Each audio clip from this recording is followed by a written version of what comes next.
1 year ago, he learned the truth. You're a wizard, Harry.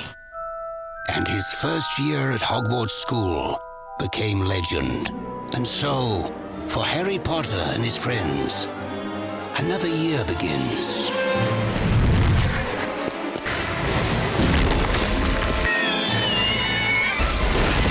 It's very different from the first film. It's got basically more of everything. Hold still! There's kind of more room for action. Much more adventurous, yeah. The chamber is said to be the home of a monster. I can't wait to see the spiders. What?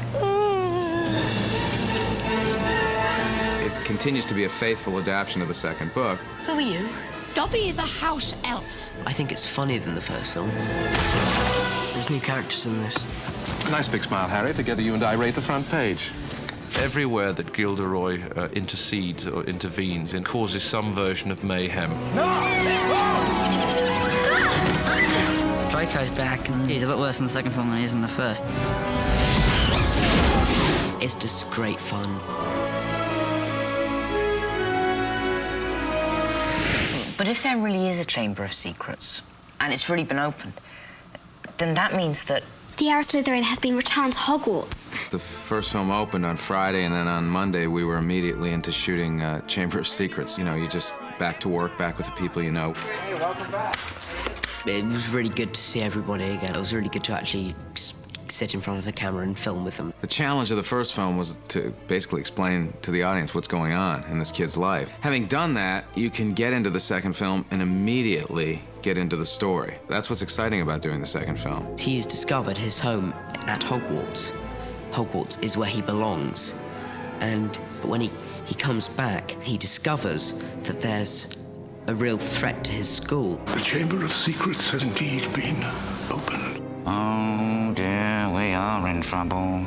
Unless the culprit is caught, it is likely the school will be closed. Hogwarts was founded by 4 professors. One of them was Salazar Slytherin. So Slytherin built a secret chamber in the school called the Chamber of Secrets, where he could go and work on his dark magic. The only way the chamber could be opened was by the true heir of Slytherin. And in the film, we try to find out who the heir of Slytherin is. Our goal with the films is to have them be true representations of the books, in spirit and in story and character. You heard what Hagrid said. Follow the spiders. They're heading into the dark forest. Why spiders?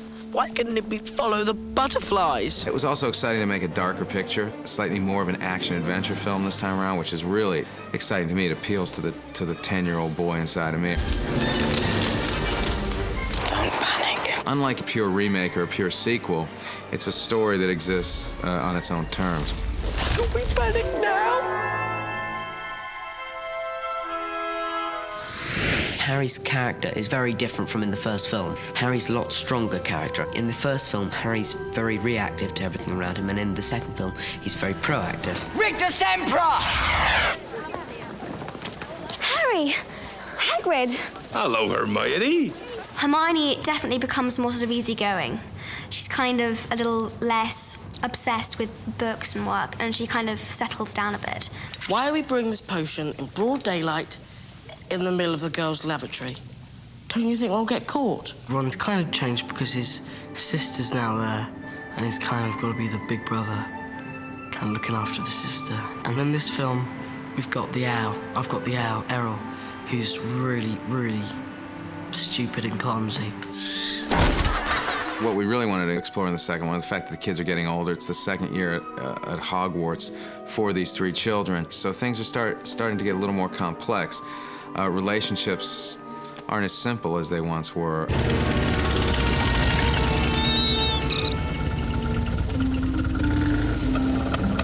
Hiya, Harry. Rupert is incredibly funny, and we had a great time because we've spent about a month in the flying car together. What happens is they can't get through the platform, so they have to take the flying car because they can't catch the train to get to Hogwarts. We must be getting close. Hold on.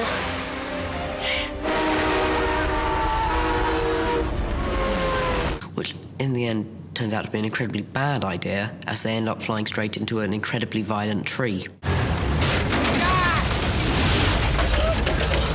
Oh yeah, that was really fun. Those were some of the best filming days, I think. Are you so determined to embarrass me? I'm not determined to embarrass you. I'm determined to be taller than you are. Me, Rupert and Emma and some of the other kids have developed really strong bonds now. We all get on very, very well. But we're not really enemies. We love each other, really. Me and Tom get on really well in real life. In the film, they really hate each other. Famous Harry Potter. Can't even go to a bookshop without making the front page. Draco Malfoy is a bit cleverer. I reckon he's got a bit cleverer over the years because he seems to think of more evil schemes. Scared Potter. You wish. I cheat a little bit at the beginning. It first ain't static!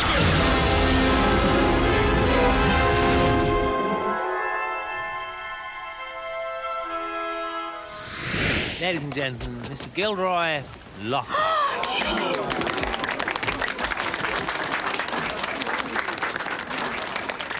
Mum fancies him. Gilderoy Lockhart is a very vain, egotistical author. He pretends to be humble, and he pretends to be brave and strong, and he pretends to be a gracious person, but in reality, he's not any of those things. He's a complete and utter phony. If we are to believe everything he says, he has taken on more wizards and foul creatures and monsters than any other wizard in living memory. Gilderoy Lockhart, Order of Merlin, 3rd class. Honorary member of the Dark Force Defense League and 5-times winner of Witch Weekly's Most Charming Smile Award. Hermione is seriously dreamy about Lockhart. He is singularly the most gorgeous Defense Against the Dark Arts teacher this year at Hogwarts. I didn't get rid of the band and banshee by smiling at him. Boys hate him. They're just embarrassed by him. He's cringeworthy. He's just, ugh. Now, be warned.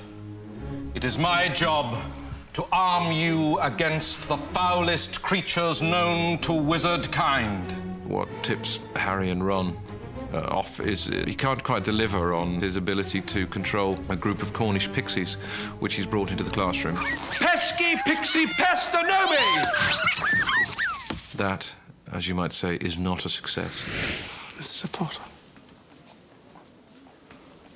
Lucius Malfoy. We meet at last. Lucius Malfoy. He is a slime ball, basically. Your scar is legend, as of course is the wizard who gave it to you. Voldemort killed my parents. You must be very brave to mention his name. Well, Lucius is a very dark character. I mean, he's a thoroughly unpleasant man. He's completely supreme in his arrogance and ruthlessness. There's nothing that he wouldn't do. Out of my way, Potter. So the camera loves him, and unfortunately, the camera loves him in a really evil way. He personifies evil to me on screen. And you must be Miss Granger. Yes, Draco's told me all about you. The fun in this for me is being as grotesque as I can and yet trying to make it real. It's tricky with Lucius. There's not a lot going for him in the popularity stakes. Remember, and stay on the stage. Slow, telling a tale, big and sinister, soft. Set and action. It's been 50 years since the chamber was last opened. You wouldn't tell me who opened it, only that they were expelled. The one thing that the success of the first film enabled us to do was to sit back and be a little more relaxed about what we were doing and have a lot more fun with it. That's actually great. So you'll find a lot more humor in this film. There's more of a playful side, certainly from me and the kids.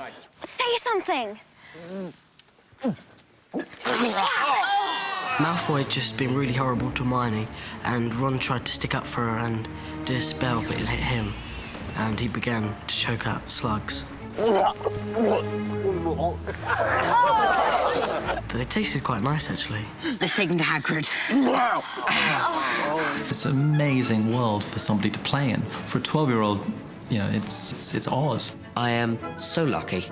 How many kids in the world would pay thousands to be doing this right now? I wouldn't have swapped this for anything. It was such a great atmosphere, the first film, and we wanted to maintain that experience. So you do form specific bonds, and you form a strong sense of almost family with the crew, and I wanted to continue that on the second film. There was a sense of coming into a family, being the newcomer, but being very welcome. So that was a nice atmosphere, friendly, and people laugh. The kind of humour that's in the books is on the set. And I think everyone's a bit more kind of relaxed, really, you know, just because we know what to do and what to expect. The kids really felt comfortable with all departments, and I thought, well, I'd like to keep it comfortable. Again, it's all about making those kids, the core of kids, feel comfortable on the set. In the first one, I'd never done any professional acting, so I was nervous. Now I know the people I'm working with and I know my surroundings, so I feel a lot more relaxed and I feel as though I can really have a good time with this one.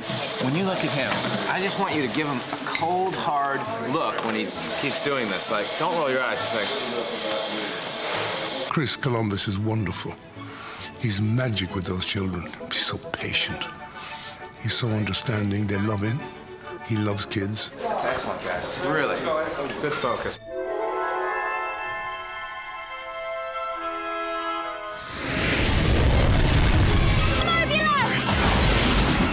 There are loads of twists and turns everywhere. Harry? Ron! Excellent. The snakes and the spiders.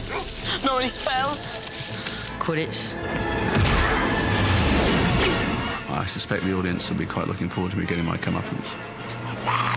The characters develop and the friendships develop. Do you think there really is a Chamber of Secrets? Yes. The effects are stunning this time around. How dare you steal that car? It's a lot scarier. It's funnier. It's got more action. Harry! Hold on! It's going to be amazing.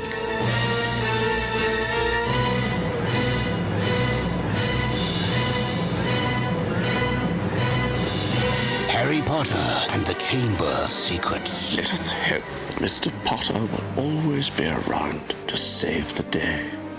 Don't worry. I will be.